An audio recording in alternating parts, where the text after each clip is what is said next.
I can see clearly now, the rain is gone. I can see. Break up this animal fight. No more treats for you today because you don't know how to act. It's gonna be a bright, bright, sunshiny day. Yeah, you know one shirt I like your lips. Talk about idea.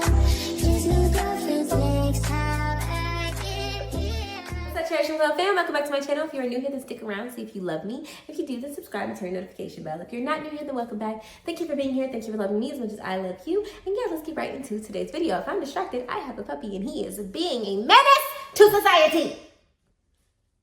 In today's video, we're going to be talking about finding your discipline in 2025. I have been seeing a lot of people who have so many goals and big things that they're trying to do for themselves, but their biggest struggle right now is with discipline. They are struggling to find discipline. They're struggling to actually find the focus to accomplish their goals. So I wanted to make a video about tips and tricks that I have that has helped me in being consistent and accomplishing the goals that I have, especially going into quarter two. I know a lot of us are like losing our momentum. We're losing that, beginning of the year, quarter one energy. And so in order to help us focus and stay in line with the things that we're trying to accomplish, I decided to make a video about that. The first thing is to understand your weaknesses and your weak points and what it is that's actually keeping you from being disciplined and focused.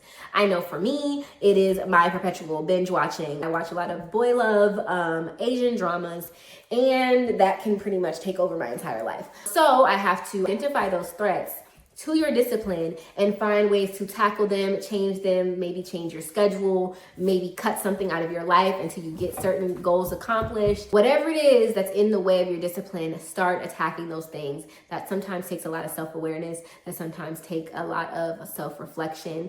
And if that is something that you struggle with, I can make an entire video about self-reflection and self-awareness and how to actually identify your negative habits so that you can actually tackle them. The second thing is to prioritize and focus on the progress over the perfection. I know that some of us are perfectionists, especially if you have a type A personality like myself, which can counteract a whole lot if you are somebody who also may have ADHD like myself, or, suffer with depression or anxiety, things that can be debilitating. Note that it's important that you're striving to be disciplined and focused on your goals and to focus on those moments when, yes, you may not have gotten everything on there done, and you will not be on it 100% all the time. So when you actually do get things accomplished, be like, okay, great, I got this done, which means I am a step closer. I am moving the needle. When you complete those moving the needle tasks, reward yourself, honor that, give yourself grace, because nobody is on it all the time, no matter what it may look like on the internet. The third thing is to work on your time management. Personally, I think this is something that should be worked on consistently.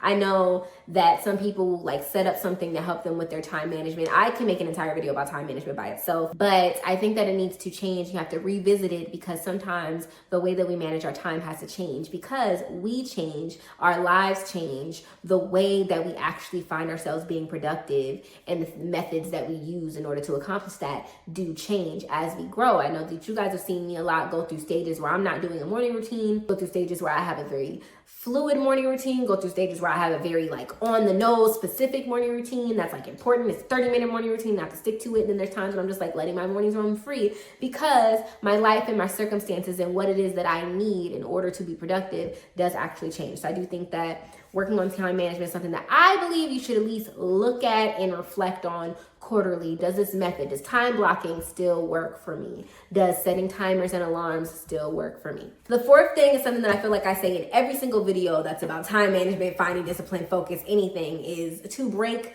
your shit down. When I say that, I mean break down your tasks into something that's doable and manageable for you. And that's something that you may have to address regularly, the same way that you do time management. People need to understand that in order to be successful in anything that you do have to have a certain level of adaptability and flexibility with how you operate. When I break things down, it used to be I would have to do one task that involves like a big project. Like let's say, for example, I'm a social media manager. I have a social media management business.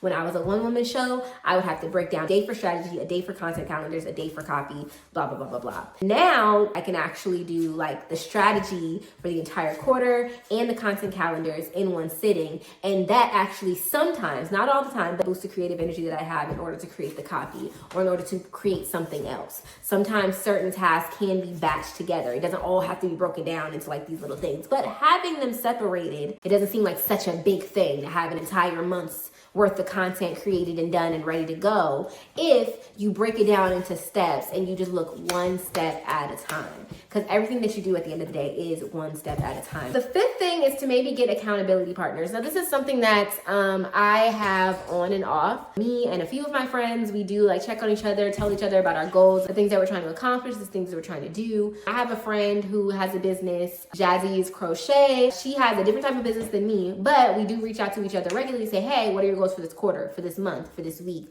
What are you trying to accomplish? What could I do to help you actually stay on task or stay focused? What can I pray? What can I pray about for you? Those type of things. And me and my best friend, we have a business and we come together. We both talk about the things that we're doing as the business that we're trying to go together, as well as what we're doing individually and how we're trying to get our lives together. Having that type of accountability, somebody who can help you walk through it, what it is that you're trying to accomplish, and maybe give tips and add stuff and try to, remind you about it as time goes, can be extremely beneficial. Sometimes you can do that within your friends, but sometimes you can't. Sometimes your friends are not on the same wavelength as you. And I know that I've talked a lot about being surrounded by people that can help propel you forward. I'm not saying get rid of your friends because they're not starting businesses and they don't understand what it is that you have to now partake in. What I am saying is get other people in your life. Get online, start engaging, maybe join an accountability group or start looking for people. Start your own accountability group for people who do what you do that can help each other.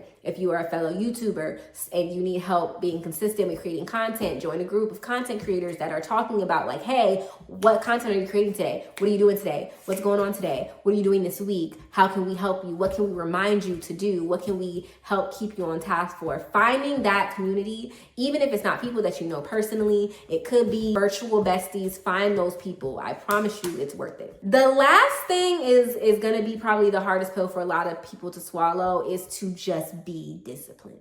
Stop making excuses. Stop being full of crap. Stop being lazy. If what your weakness is that you don't do things because you simply don't want to, literally there's nothing you can do but work on your limiting beliefs, work on your mindset, work on your ability to do things even when you don't feel like it. For example, I am home today and I did not want to record today at all. I wanted to lay in my bed and stay asleep until 4:00 p.m. and then open my eyes only to drink wine and then go back to sleep. That is what I wanted to do. However, I knew that this content had to get out, and I also knew that I have very big goals in order to grow my YouTube channel, to grow my business, to grow my brand. And I've been really wanting to focus on the personal brand. So in order to do that, I have to record the freaking content. We gotta be here. We gotta do this. We have to record. So I can't sit in the bed and be lazy and watch my boy love dramas just because I'm not going to my 9 to 5 today. Sometimes you gotta put on your big girl panties and you just gotta do this shit.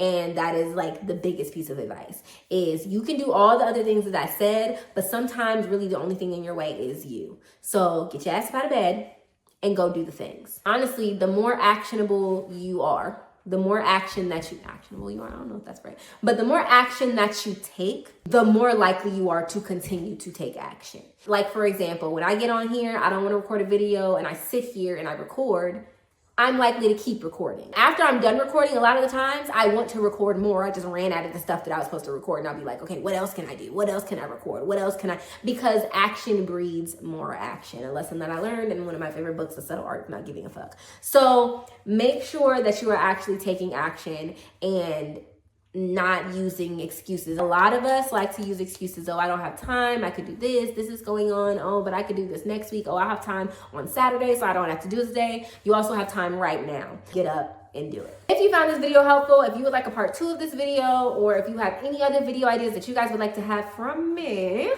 let me know. And yeah, follow me on my socials. You can find me at Eccentric Flo on everything. Everything. I love you guys ever so much. And I will see you guys in the next video.